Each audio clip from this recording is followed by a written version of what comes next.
Et bien d'abord, laissez-moi vous souhaiter une bonne année. J'ai aucune idée de quelle jour on est, un peu comme tout le temps au mois de janvier. J'espère que vous allez bien, que vos fêtes de fin d'année se sont bien passées. Pour ma part, j'ai publié ma dernière vidéo l'été dernier et il s'est passé pas mal de choses depuis. J'ai officiellement terminé mes études et je me suis officiellement lancée en tant que créatrice de contenu. Aujourd'hui, j'ai décidé de vous parler de comment je veux atteindre mes objectifs en 2024. Je pense que vous avez beaucoup entendu parler de tous ces petits mots, objectifs, résolutions, affirmations, intentions, vision board. Il y a ça partout sur les réseaux sociaux. J'espère que vous en avez pas fait une overdose parce que c'est à mon tour de rajouter mon grain de sel. J'ai tendance, et je pense qu'on est beaucoup à faire ça, à me fixer des objectifs en début d'année et à un petit peu les oublier après. Cette année, c'est complètement différent parce que du coup, j'ai cette nouvelle activité, je veux y arriver, je veux que ça fonctionne, donc pour ça je veux aussi que mes objectifs perso y suivent à côté. Pour ce faire, je vous fais donc aujourd'hui cette première vidéo où je vais vous expliquer un peu mes objectifs et comment je vais les appliquer, comment je vais faire en sorte que ça fonctionne et vous donner du coup aussi par la même occasion des conseils si jamais ça peut s'appliquer à vos objectifs à vous. Je referai une vidéo dans 6 mois, au mois de juin, où là je ferai le bilan de ce que j'ai dit dans cette vidéo. Est-ce que j'ai avancé, est-ce que j'ai abandonné certains trucs, en gros faire la progression de ces objectifs là et voir où j'en suis. Et ensuite une troisième et dernière vidéo au mois de décembre où là on fera le point sur mon année, ce qui s'est passé, ce qui s'est pas passé, ce que j'ai réussi, ce que j'ai pas réussi et voir si j'ai réussi ces objectifs là. Si ça vous intéresse, je vais vous donner ma technique et comment moi j'ai fait pour un peu poser mes objectifs pour l'année à plat, voir ce qui était réalisable, pas réalisable. Dans un premier temps, j'ai fait un bilan de mon année 2023 avec ce que j'ai aimé dans l'année, ce que j'ai fait dans l'année, ce que je n'ai pas fait dans l'année, ce que je voudrais garder de cette année-là en 2024, etc.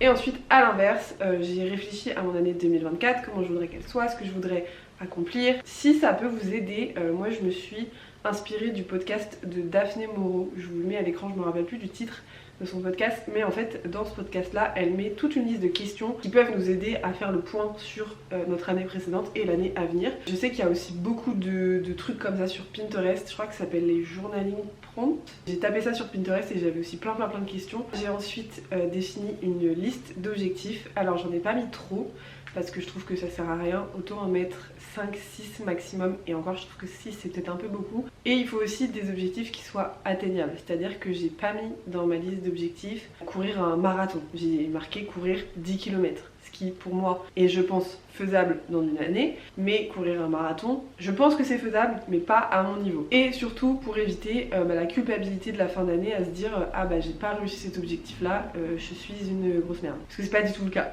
Avec tous ces objectifs, j'ai réalisé un vision board. En mettant mon vision board en fond d'écran de téléphone, en fait je l'ai tout le temps sous les yeux et du coup je me rappelle tout le temps ce que j'ai envie d'accomplir cette année. Pour faire un vision board, moi je vous conseille Canva parce que c'est gratuit et que c'est très efficace. Prenez des photos de Pinterest qui s'associe à vos objectifs de l'année. Je sais qu'il y a aussi beaucoup de gens qui adorent faire les vision boards en version papier. Je trouve ça trop stylé, mais moi j'ai pas le courage. Je vais donc maintenant vous parler de mes objectifs de l'année et ensuite je vais vous expliquer comment je fais pour les appliquer, quels sont du coup mes conseils, etc.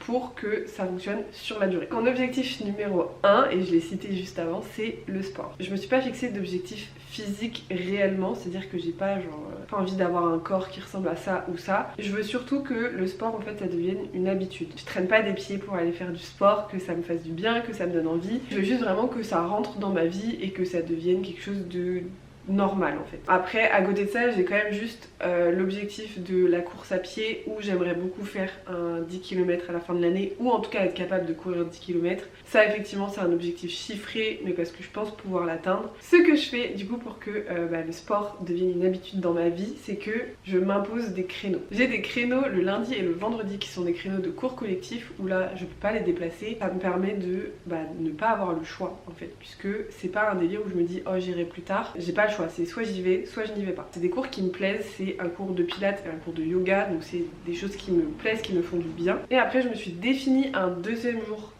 de sport, c'est-à-dire le mercredi, où je me dis ok, le mercredi c'est le jour où je vais courir. Là je m'impose pas de créneau horaire parce que ça peut dépendre de beaucoup de choses, de si j'ai un rendez-vous dans la journée, de s'il fait beau, de s'il pleut. Et ensuite je me laisse un jour bonus, c'est-à-dire que si peut-être j'ai envie d'aller faire du sport le week-end, bah là c'est comme je veux. L'idéal c'est de choisir des choses qui nous plaisent et après en fait c'est juste de la discipline. Je suis certainement pas motivée pour aller courir, mais il faut que j'aille courir, donc là c'est la discipline qui prend le dessus et c'est hyper important je pense, surtout pour le sport. Et après j'espère que dans quelques mois ça deviendra une habitude et que j'aurai limite presque plus à me forcer en fait de sortir et d'aller soit à la salle soit courir. Pour le deuxième objectif, c'est un peu un double objectif mais qui va à peu près ensemble, vous allez voir, c'est de lire plus et de faire du journaling. Si vous me suivez sur Instagram, d'ailleurs si vous ne le faites pas, allez-y.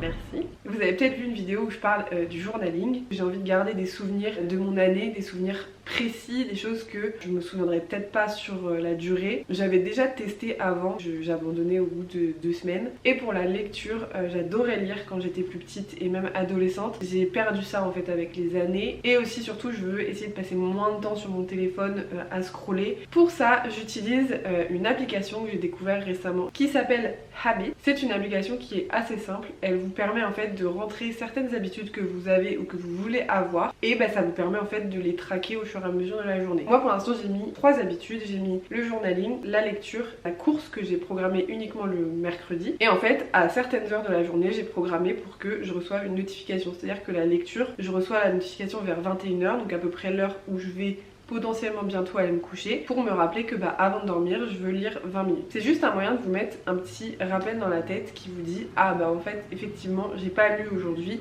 il faut que je me place du temps dans ma journée pour lire. Vous avez aussi la possibilité de le mettre en petit widget sur votre page d'accueil, donc pour pareil vous le rappeler régulièrement et aussi de rajouter le nombre d'habitudes que vous voulez. Alors peut-être que la version gratuite il y a un nombre défini, je suis pas sûre, je regarderai. Ça peut être des habitudes comme boire de l'eau, appeler un proche, faire du sport, il y a tout et n'importe quoi parce qu'il y a des habitudes qui sont déjà prédéfinies mais après vous pouvez mettre totalement les vôtres et choisir de A à Z ce que vous voulez y mettre et ce que vous voulez qu'on vous rappelle. En plus de cette application du coup j'ai pour la lecture toujours mon livre à côté de moi sur ma table de chevet, donc pareil pour y penser tous les soirs. Et pour le journaling j'essaye de garder un maximum de choses, c'est à dire que si je vais au cinéma par exemple je vais garder mon ticket et en fait ça me permet après de me dire ok j'ai ça, faut que je le mette dans mon journal. L'objectif numéro 3 c'est de prendre soin de moi. C'est un peu un terme très vaste, ça peut être plein de choses à la fois. Ce que j'ai décidé de mettre en place c'est de faire un monthly reset. Une fois par mois je me prends plusieurs heures, une après-midi où je vais vraiment bloquer mon temps pour moi. C'est noté dans mon agenda donc c'est obligatoire, je suis obligée de le faire. Alors après moi j'ai pour l'instant bloqué les derniers dimanches du mois, ça peut bouger si c'est le samedi dimanche ou si j'ai quelque chose de prévu ce week-end là. J'ai pas encore commencé parce que du coup ce sera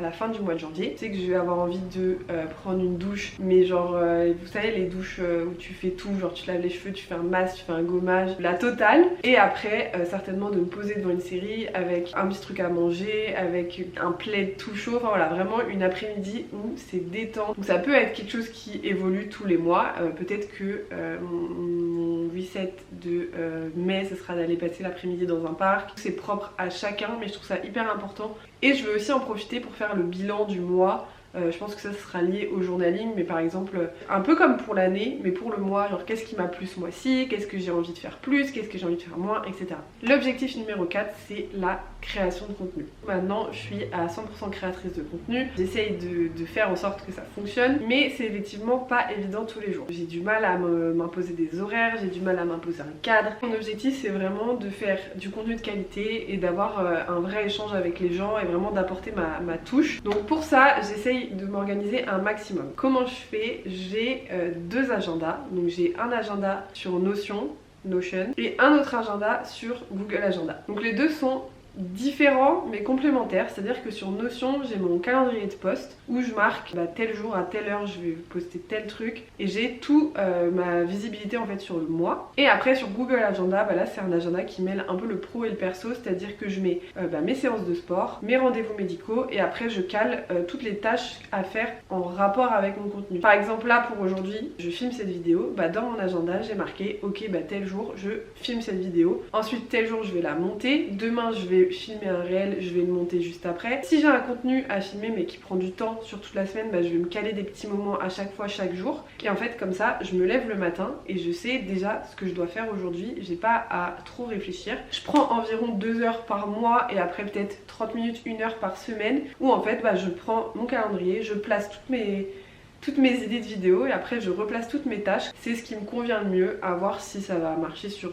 la durée, mais je trouve ça plutôt pratique. Et enfin, l'objectif numéro 5, et ce sera le dernier, c'est de jouer d'un instrument de musique. Je n'ai jamais fait de musique de ma vie. J'ai fait un petit peu de guitare quand j'étais fin primaire, mais genre j'ai pas fait de solfège, j'ai pas pris de cours, j'ai essayé d'apprendre toute seule, j'ai jamais réussi. J'aimerais beaucoup apprendre le piano. Le piano, ça coûte cher. Donc pour l'instant, c'est un objectif qui est pas encore commencé, puisque j'économise pour essayer de m'acheter un piano, de trouver un petit piano qui puisse rentrer quelque part dans mon appartement. Vous aurez peut-être plus d'updates là-dessus la prochaine fois, au mois de juin. J'espère que ça aura avancé. Mais en tout cas, pour l'instant, j'essaie de regarder un peu des vidéos, de me renseigner. Là, j'ai pas trop de conseils à vous donner pour l'instant parce que j'ai pas commencé. Mais si vous en avez, que vous avez commencé un instrument ou que vous jouez d'un instrument, je prends tous les conseils. Voilà mes 5 objectifs pour l'année 2024. Je trouve qu'ils sont plutôt pas mal. Je pense qu'ils sont assez réalisables. En tout cas, c'est des objectifs qui me tiennent à cœur et qui me font plaisir, qui me font du bien et qui donnent envie d'être réalisés, on va dire. J'espère que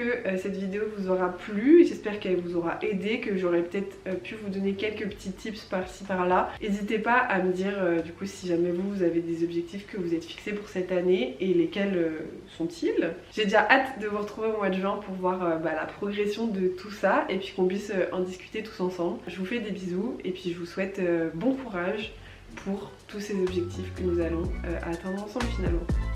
Bisous!